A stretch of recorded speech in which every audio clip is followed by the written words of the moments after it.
The grand opening of the Meridian Grand Hotel was supposed to become the biggest business event of the year. Television crews lined the entrance. Luxury cars arrived one after another. Executives from around the world gathered beneath glittering chandeliers while journalists waited to interview one very important guest.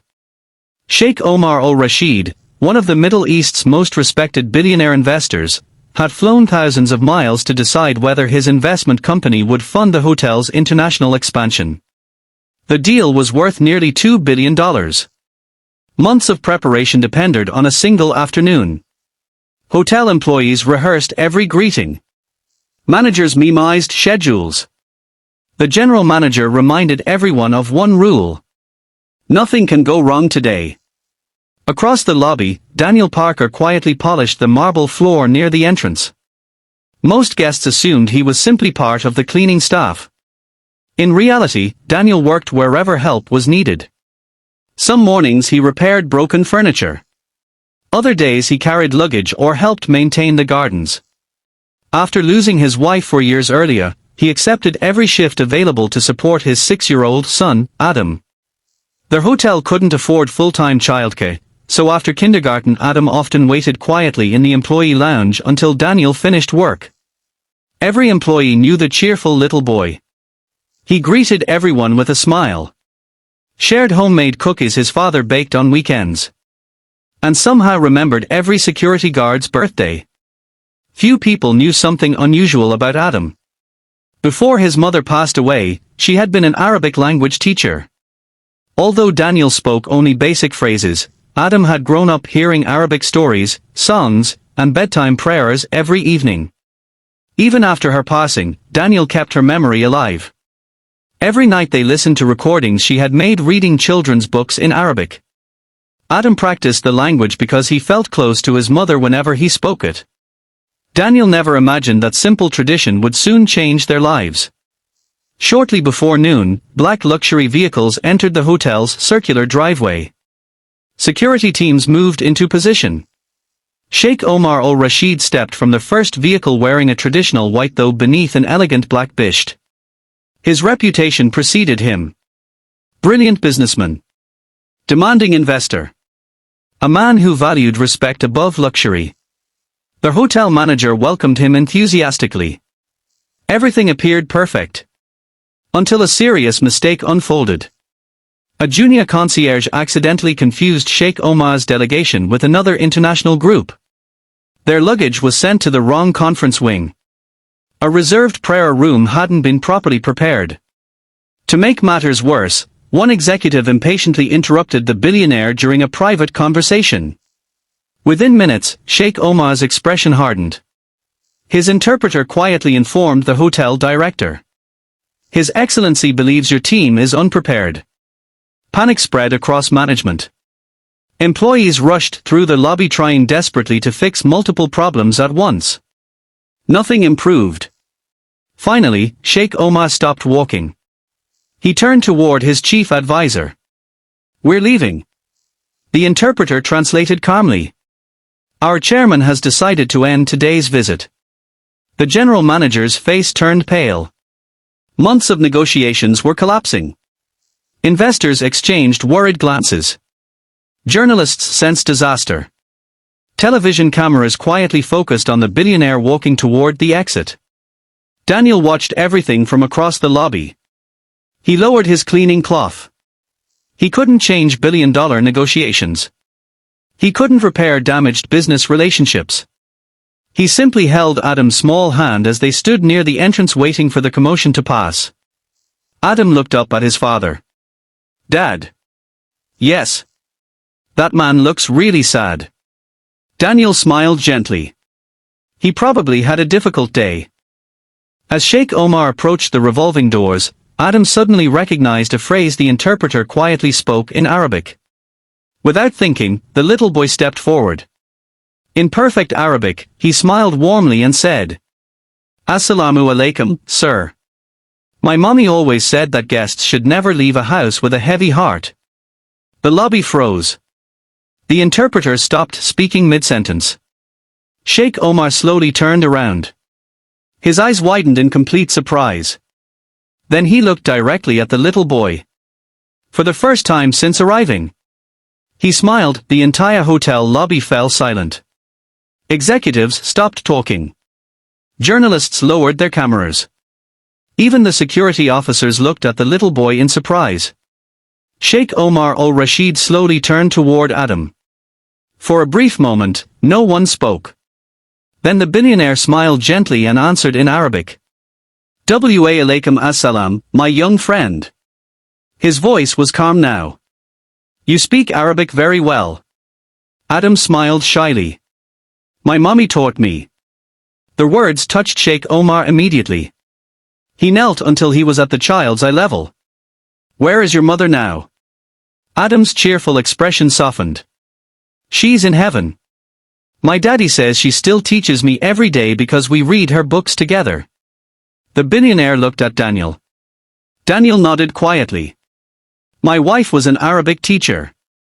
After she passed away, I promised our son he would never forget her language. For several seconds, Sheikh Omar said nothing. Then he noticed Daniel's work uniform. You work here? Yes, sir. What is your position? Daniel smiled. Whatever the hotel needs. Cleaning. Maintenance.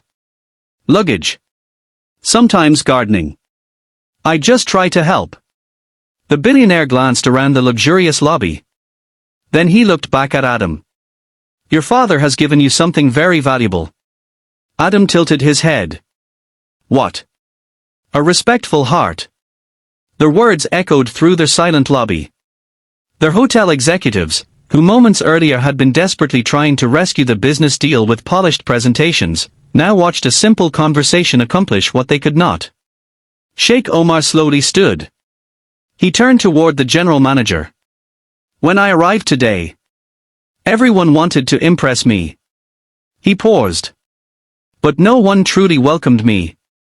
The manager lowered his head. I'm deeply sorry. The billionaire pointed toward Daniel and Adam. This father and son welcomed me without knowing who I was. They expected nothing in return. Then he smiled. In my culture, that matters more than expensive decorations. The atmosphere completely changed. Instead of leaving, Sheikh Omar accepted Daniel's invitation to sit for a few minutes in the quiet employee garden behind the hotel. It wasn't luxurious. There were no crystal chandeliers. Only wooden benches, blooming flowers, and a small fountain that Daniel had repaired himself. Adam proudly poured tea from a simple kettle kept for staff during afternoon breaks. I'm sorry, Daniel said. We don't have fancy cups. Sheikh Omar laughed warmly. The best tea I ever drank came from my grandfather's farm. He accepted the plain ceramic cup with gratitude. As they talked, Daniel shared stories about raising Adam alone. About teaching him kindness.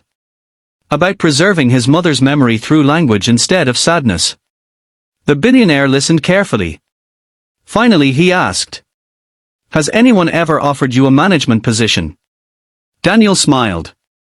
I'm happy serving wherever I'm needed. Sheikh Omar shook his head. A man who serves people this well is already a leader. Later that afternoon, the billionaire returned to the conference room.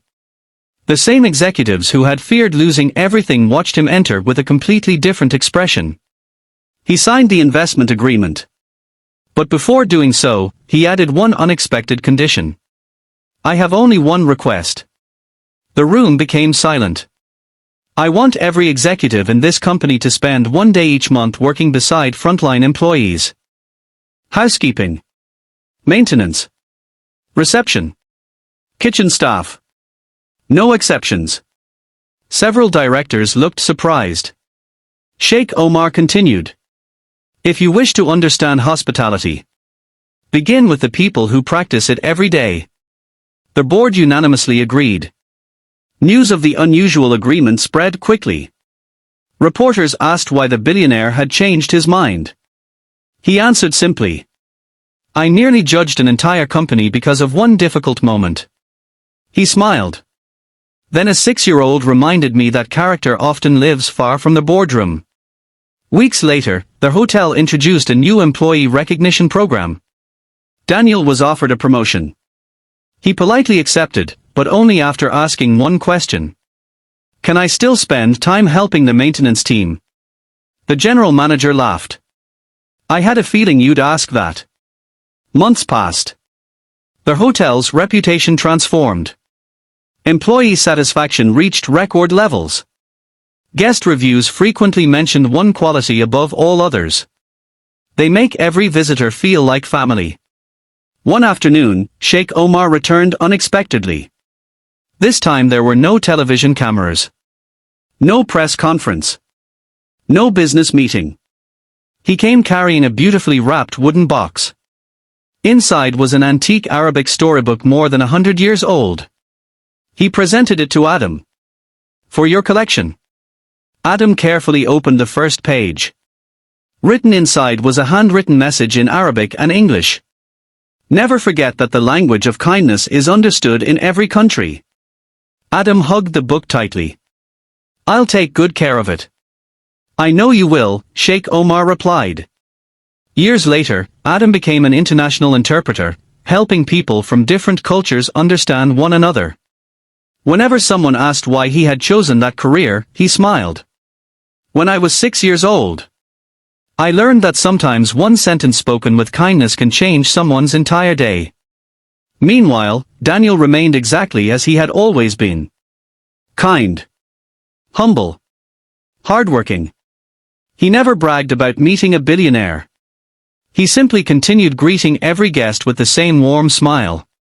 Because he had always believed something his late wife once told him. Never treat someone well because they are important.